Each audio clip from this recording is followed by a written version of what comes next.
Yes, hello to everybody. I welcome you all to this new session on Daily News Digest. और आज 25 तारीख का हम कुछ आर्टिकल इंपॉर्टेंट आर्टिकल जो अलग अलग न्यूज़पेपर्स में हैं उनको डिस्कस करेंगे। एंड मेरे पास आज इंडियन एक्सप्रेस के दो आर्टिकल्स हैं। जो पहला है जिसमें हम बात कर रहे हैं, BRICS bloc endorses India stand on European Union carbon tax and pushes for local currency settlements. As we all are aware that the Honorable Prime Minister, along with many other world leaders, attended the BRICS summit in Russia. Kazan करके एक शहर है Russia में, वहां पे इस बार BRICS की summit हुई थी। एंड उसके बाद एक डिक्लेरेशन आया, and in this particular declaration India had vouched for the fact that European Union's CBAM, carbon border adjustment mechanism, this was found to be very discriminatory. And उसके reasons क्या हैं वो हम डिस्कस करेंगे, बट ब्रिक्स ने भी इस चीज को सैंक्शन कर दिया है, and they have voted in favor of this particular uh, uh, resolution that CBAM is a discriminatory sort of uh, legislation by the European Union. ऐसा क्यों है? बिकॉज बहुत significant number of Indian exports go to the European. Article में लिखा हुआ है लगभग 30 से लेकर 35% तक जो हमारे एक्सपोर्ट्स हैं वो यूरोपियन मार्केट में जाते हैं, और prominent among them being iron, steel and aluminium, जो कि यूरोपियन यूनियन के मार्केट्स में हमें एक अच्छा एक्सपोर्ट पोटेंशियल देता है। अब इस टैक्स की वजह से what will happen is the Indian exports are going to become more and more costlier, and their competence in the world markets is going to decline. And that is the reason India has been very assertive और vociferous in order to tell the world community कि ये गलत है and इसको रोकने की जरूरत है। इसके अलावा कुछ और इस समिट के मुख्य जो अंश हैं जो इस आर्टिकल में मेंशन्ड है, I think we should make a note of these. First is BRICS cross border payment initiative. De-dollarization has very much been in the news of late, and many countries have tried to reduce the emphasis on dollar. And उसको रोकने के लिए कई बार countries कोशिश कर रही हैं कि जो लोकल करेंसी है उसमें पेमेंट बढ़ाई जाए। तो many countries have become a part of this BRICS cross border payment initiative, which is first of all voluntary and non binding, but at the same time includes a lot many countries like Russia, Brazil, Russia, India, China, South Africa। ये तो original members हैं, और इसके बाद इनमें last year ही addition हुआ है, तो Iran, Egypt, Ethiopia, UAE and Saudi Arabia. तो this from BRICS has become BRICS plus. So these are the countries which have basically been a part of BRICS or are a part of BRICS. Turkey, Azerbaijan, and Malaysia have formally applied to become members. So there is a chance that more and more countries become a part of the BRICS network. फिर इसकी तहत यहाँ पे article में एक बड़ा interesting point लिखा हुआ है, India and United Arab एमिरात, these two countries have basically signed an agreement on the use of local currencies, ताकि क्रॉस बॉर्डर ट्रांजैक्शंस को और बेहतर बनाया जा सके और स्मूदर हो सके। Indian and Russian central banks have been working in this regard. और बड़ा interesting nostro and vostro accounts, जो कुछ समय पहले न्यूज में भी था, for this particular reason these terms were being discussed. Why this has happened? Because Russia has been eliminated from the SWIFT system. So please remember, the SWIFT system is a mechanism through which uh, transactions happen, and जो accounts है उनको settle किया जाता है। Russia has been brought out of this particular system.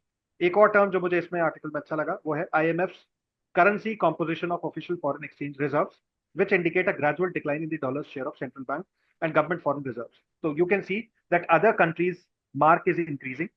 More and more numerous currencies, various currencies are becoming a part of foreign exchange reserves, and the significance of dollar is somehow increasing. कहीं ना कहीं इसके पीछे का एक reason ये है कि many countries have started the process of de-dollarization, wherein alternative currencies are being promoted. So I think this is a very significant article, smart but significant.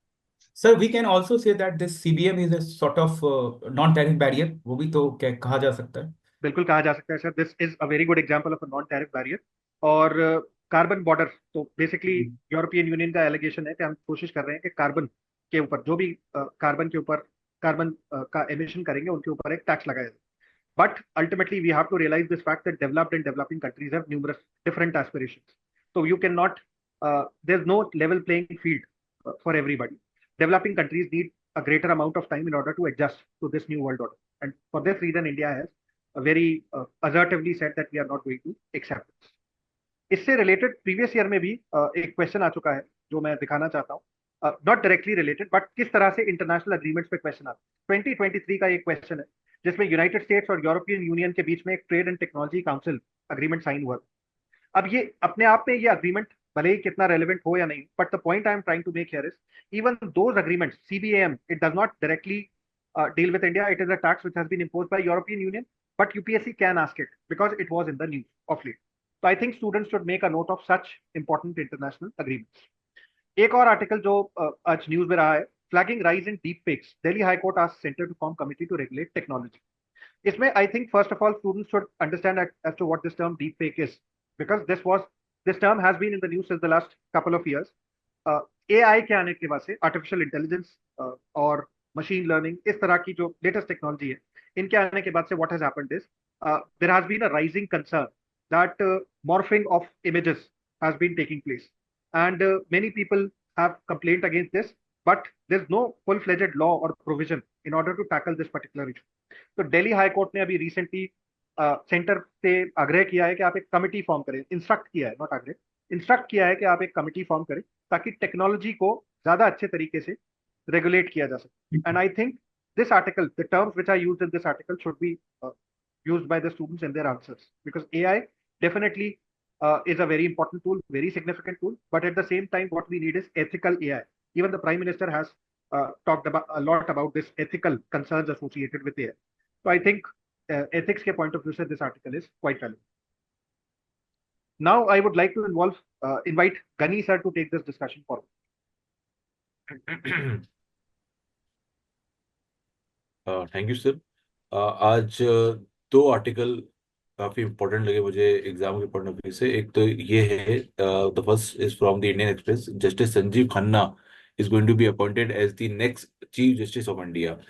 तो इस आर्टिकल में आपको कुछ बातें नोट डाउन करनी है. फर्स्ट ऑफ ऑल कि जो अपॉइंटमेंट है सीजीआई का, वो कौन करता है? बेसिकली जो अपॉइंटमेंट है सीजीआई का, वो प्रेसिडेंट ऑफ इंडिया करता है under article 124 of the constitution. And here is there is a one convention that the outgoing CJI recommended the name of his successor. जैसे कि अभी जो प्रेजेंट हमारे सीजीआई हैं डीवाई चंद्रचूड़, इन्होंने रिकमेंड किया है अपना नाम, अपने सक्सेसर का नाम, जो कि Sanjeev Khanna. And Sanjeev Khanna is also the senior most supreme court जज. तो एक ये सेकंड, एक्चुअली ये कहीं कॉन्स्टिट्यूशन में मेंशन नहीं है, ये एक सेकंड जजेस केस हुआ था, उसके अंदर ये सुप्रीम कोर्ट ने ये कहा है कि जो भी सीनियर मोस्ट जज रहेगा वही सीजीआई को टेक ओवर करेगा जब सीजीआई का रिटायरमेंट हो जाएगा. Okay. And this take over is going to be appointed by the president of India under the article 124 of the constitution. Okay. Here you can know more about the qualification of the CGI. देखिए 4 qualification होती हैं CGI बनने की. First of all, he should be the citizen of India. Second होता है अगर वो 5 साल किसी हाई कोर्ट के जज रहे हैं, या 10 साल उन्होंने प्रैक्टिस करी as advocate in the high court, in the supreme court. और एक लास्ट बड़ा इंपॉर्टेंट सा क्वालिफिकेशन है, वो ये है वो एक डिस्टिंग्विश्ड जूरिस्ट भी हो सकते हैं इन दी ओपिनियन ऑफ प्रेसिडेंट. अगर वो एक डिस्ट्रिक्ट जूरिस्ट भी हैं तब भी उनको एलिवेट किया जा सकता है सुप्रीम कोर्ट के लिए या सीजीआई के लिए. अब यहाँ पे you need to note down that the appointment of CJI is different from the appointment of the other supreme court जजेस. एज आई हैव सेड कि जो आउटगोइंग सीजीआई है वो रिकमेंड करता है अपने सक्सेसर का नाम, बट जो दूसरे सुप्रीम कोर्ट के जज है वो कोलिजियम सिस्टम के थ्रू आते हैं. अब ये कोलिजियम सिस्टम क्या है? बेसिकली ये 5 मेंबर जजेस का पैनल होता है जिसमें सीजीआई होता है प्लस 4 सीनियर मोस्ट जजेस रहते हैं जो नाम रिकमेंड करते हैं. फिर वो नाम लॉ मिनिस्ट्री को जाता है, फिर वो प्राइम मिनिस्टर उसको रिकमेंड करता है प्रेसिडेंट को, फिर प्रेसिडेंट उसको अपॉइंट करता है.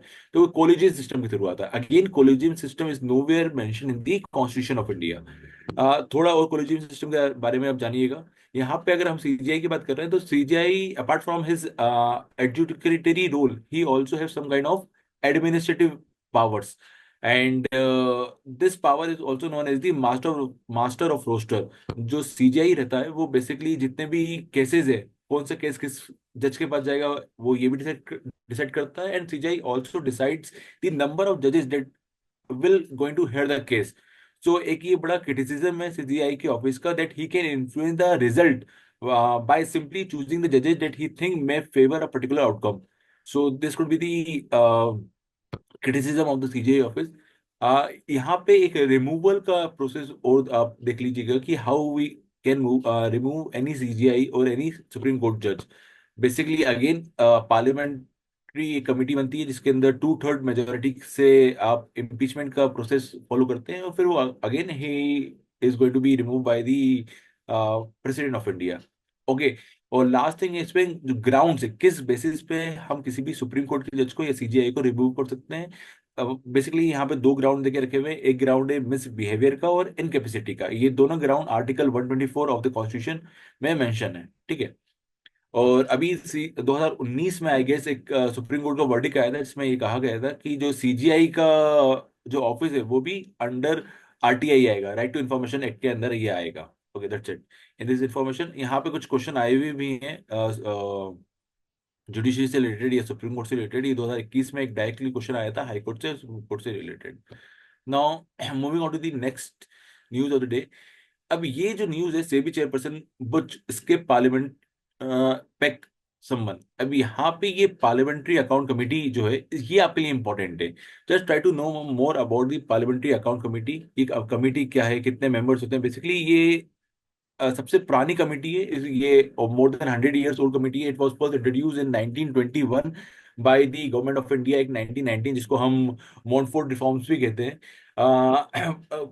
बेसिकली जितनी भी पार्लियामेंट्री कमेटी बनती हैं ये पार्लियामेंट की फंक्शनिंग को हेल्प करने के लिए, असिस्ट करने के लिए बनती है, ताकि उनका फंक्शनिंग काफी स्मूथ रहे। Parliamentary committee basically draw there authority from article 105 and article 118 of the constitution. Basically इसमें से तीन बहुत इंपॉर्टेंट कमिटीज हैं, लाइक एक एस्टिमेट कमिटी है, एक कमिटी ऑन पब्लिक अंडरटेकिंग है, और एक पब्लिक अकाउंट कमेटी है। अब यहाँ पे पब्लिक अकाउंट कमेटी के आप कंपोजिशन देख लीजिएगा कितने मेंबर्स होते हैं। Basically there are 22 members in this committee, and this 22 member, out of this 22 member, 15 member are elected by the Lok Sabha speaker and 7 member are elected by the राज्य सभा chairman, ठीक है। और इस कमेटी का जो टर्म होता है वो 1 साल का रहता है। और जो इस कमेटी का चेयरमैन है वो चेयरमैन भी अपॉइंट करता है। कौन करता है? वो स्पीकर जो होता है लोकसभा का, वो अपॉइंट करता है। Now just try to know more about the objective of this committee. देख बेसिकली इसका ऑब्जेक्टिव ये है कि जो भी गवर्नमेंट खर्चा कर रही है, ये जो भी रेवेन्यू किसी भी स्कीम पे अगर उसने एक्सपेंडिचर किया है तो उसको ऑडिट करने का। This committee also review the various keg audit. जो केग का ऑडिट होता है या उसकी रिपोर्ट होती है, उनको भी ये रिव्यू करती है।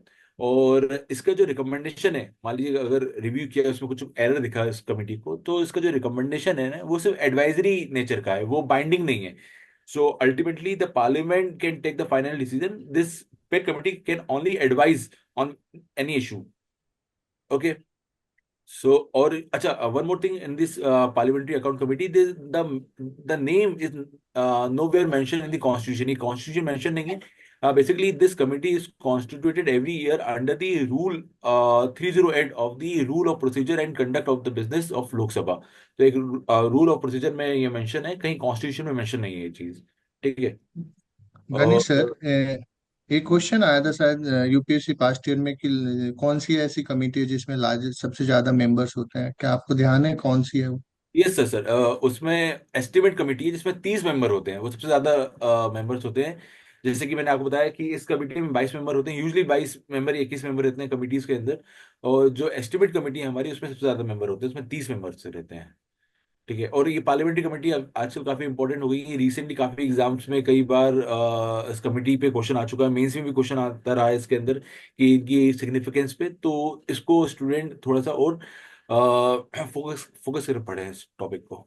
Okay, so from my side now I like to invite Gaurav sir to take the discussion forward. Thank you sir. तो दो आर्टिकल हैं आज from today's edition of Indian Express. तो पहला आर्टिकल है, it's like good development of artificial insemination of the great Indian bustard. तो 3-4 takeaways हैं, वो हम फटाफट ले लेंगे। फर्स्ट इज लाइक इसका कंजर्वेशन स्टेटस क्या है ग्रेट इंडियन बस्टर्ड का इन IUCN। तो इट्स लाइक क्रिटिकली इंडेंजर्ड है ये। Schedule wild life protection act के किस शेड्यूल में है, student should note that down. उनको ढूंढे, वो शायद शेड्यूल 1 में है। It is in schedule 1। What is like location, ये मिलता कहाँ पे है? where it is found, mainly it is found in Rajasthan, Gujarat. What's like its किस तरह के कंडीशंस में रहता है? It's really lives in a sort of grassland type का एनवायरनमेंट होता है where it resides. And there is a like mentioning of a different sort of एक हबूरा बस्टर्ड की भी बात करी गई है, जो एक मिलता जुलता स्पीसीज है। तो वो हबूरा बस्टर्ड क्या है, उसका कंजर्वेशन स्टेटस का है, and way it is found, student should note that down. and it's like a captive breeding. क्या होता है? It's the mentioning of the like captive breeding. The student should know that what is like captive breeding, and this whole program has been like एक government का program है, species recovery program, and under which this whole artificial and captive breeding is being taken up. So and there is like a size of eggs that it lay is a very bigger size, and तो ये question हो सकता है, बन सकता है। And then there is like a man animal conflict का एक जो रीजन है for the extinction of this bustard species, वो भी इस पे मेंशन है। तो student should take that for their like GS paper 3। अगर मेंस में क्वेश्चन आता है तो they can cite this example.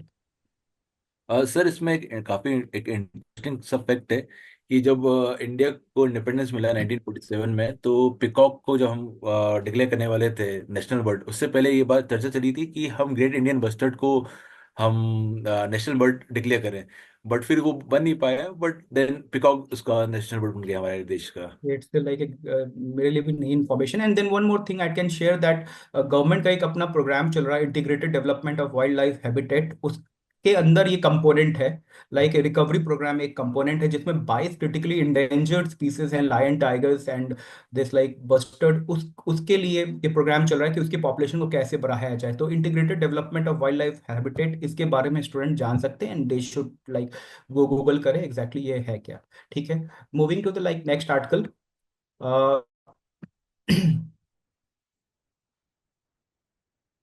it's from the explained section. It's like we all know Dana is all in news. So it's about the landfall. So for first of all, like cyclogenesis. What is like cyclogenesis? What sort of condition is conducive for the formation of cyclone? Students should note that down. And then like what are the component of cyclone? Eye होता है, eye wall होता है, core area होता है. So these sort of things students should note down. और फिर एक cyclone और एक्स्ट्रा ट्रॉपिकल साइक्लोन्स में क्या अंतर है, what are like differences between them, student should also note that down. And then like it's like what is like landfall. Landfall क्या होता है? तो लैंडफॉल इज व्हेन जब इसका जो एक लैंड ऑनशोर होता है, जब वो develop over the sea and when it hits the land, it's known as the landfall. इसको लैंडफॉल कहा जाता है। सो इट्स एक क्वेश्चन काफी बनते हैं जनरली, बहुत तरह के क्वेश्चंस आए हुए हैं प्रीवियस ईयर में। I will show that. ये अब देखिए, ये इसमें मेंस और प्रीलिम्स दोनों में क्वेश्चन बने हैं। Tropical cyclones are largely confined to the South China Sea. तो ये साइक्लोजेनेसिस पे क्वेश्चन है, तो स्टूडेंट शुड नोट डाउन कि क्या कंडीशन है जो कंड्यूसिव होते हैं, और नेमिंग ऑफ द साइक्लोन्स वो भी इंपॉर्टेंट होता है। फिर देखिए ये ओशियन मीन टेम्परेचर पे क्वेश्चन आया हुआ है, that is one of the factors for the like development of the cyclone. Then in like 2020 हम देख सकते हैं कि ओनली सम साइक्लोन्स डेवलप आए। तो ये इस तरह के क्वेश्चन साइक्लोन से काफी क्वेश्चन आते हैं, तो स्टूडेंट इस पोर्शन को काफी अच्छे से करें, और ये article I think will help them in great regard. So with this my portion comes to end. Now Manish take this discussion forward. I have two articles. The very first article is talking about the localized weather forecasting in India. So recently, Indian government has launched that localized forecasting, weather forecasting at the gram panchayat level. इसमें क्या होगा कि we will provide the hourly weather update to the people. तो जो initiative है इसमें, इस programme को लॉन्च करने में 3 ऑर्गेनाइजेशन इन्वॉल्व है, जिसमें पहला है Panchayati Raj ministry, along with that Indian meteorological department and ministry of earth. और जो ये इंफॉर्मेशन है, it will be disbursed through 3 portal, that is e Gram Swaraj, Gram Manchitra portal and the मेरी पंचायत ऐप जो है, इस पे ये इंफॉर्मेशन लोगों को डिस्बर्स की जाएगी थ्रू दिस चैनल। तो नाउ द क्वेश्चन कम्स कि how it is going to help the people. तो it will empower local community in locally disaster preparedness, along with that it will promote sustainable agricultural practices जो कि climate resilience होगी, and it will help them in tackling the environmental challenge at local level, है ना। तो यहाँ पे जो दूसरा पॉइंट यहाँ पे आया कि why local forecasting is very important और ये क्या मैटर करते हैं। तो दिस आर्टिकल हाईलाइट्स कि यूजुअली जब हम लार्ज स्केल की वेदर फोरकास्टिंग करते हैं तो that is relatively easy to do. For example, if you are predicting about forecasting about the monsoon, that can be easily done, है ना। But there is spatial and local level variation at the local level. तो इसमें थोड़ा सा challenging होता है। Once help people, है ना, फॉर एग्जाम्पल। बट जैसे कि क्लाउड बर्स्ट की हो गया, it is a local phenomena और इससे एक पर्टिकुलर एरिया ही प्रभावित होती है। तो this type of forecasting at regular basis will really help people. और इसका लार्ज स्केल जो इम्पैक्ट होगा, localize weather forecast can help even a smaller community of farmers plan their economic activity with greater confidence. तो जो कुछ भी economically वो करेंगे, दे विल हैव कॉन्फिडेंस, क्योंकि वो empowered रहेंगे थ्रू इंफॉर्मेशन। तो these are the basic takeaway from this article. तो ये इसमें एक जो ग्राम मानचित्र मेंशन्ड है उसके बारे में थोड़ा इलाबोरेट करेंगे? सर, ये लोकल प्लानिंग को empower करता है थ्रू जियो स्पैटियल इंफॉर्मेशन। ओके। और दूसरा आर्टिकल है that is not that much important from prelims point of view, but it has some really good data that can be used in various places. For example, it's saying कि meal costs are rising faster than earning. This there is some important data. The very first data is that na ki in comparison to 2023, in 2024 the price of one plate of meal is increased by 52%। Vegetarian मील की बात कर रहे हैं यहाँ पे हम, इसमें non veg को नहीं लिया गया है because of lack of data। And as far as salary of people are concerned, the salary is increased by only 9 to 10%। तो यहाँ पे ये बहुत huge gap है। Along with that, this article highlights कि how it is going to impact the casual labor the most, because they expend majority of their earning on food। Along with that, it will be very challenging for women who take the responsibility of who are the who is the breadwinner of the family। वहां पे burden बहुत ज्यादा बढ़ जा रहा है। तो this article highlights कि how this type of high inflation in our food sector is going to hamper our target of achieving sustainable development goal, as well as poverty alleviation में ये बहुत इम्पैक्ट करेगा। इसका बहुत लार्ज रोल होगा, ये hamper करेगा हमारे इनिशिएटिव को। तो this is the basic takeaway. इस पॉइंट्स को हम मेंस के आंसर्स में यूज कर सकते हैं, एग्जांपल बहुत जगह यूज कर सकते हैं। As far as past year की क्वेश्चन की बात करते हैं, तो जो पहला आर्टिकल था, from that there is related question, not direct question. For example, in prelims, there is question that is related to cyclone, and cyclone is also related to weather forecasting. तो ये एक indirect question था। Along with that, there is mains में cyclone से question था। एक direct question था weather warning से, that was how we colour code weather warning of cyclone, जो की बात की गई थी, जो इंडियन मेट्रोलॉजिकल डिपार्टमेंट इशू करती है। तो this is all from my side, and with this I would like to stop conclude today's session. Thank you all.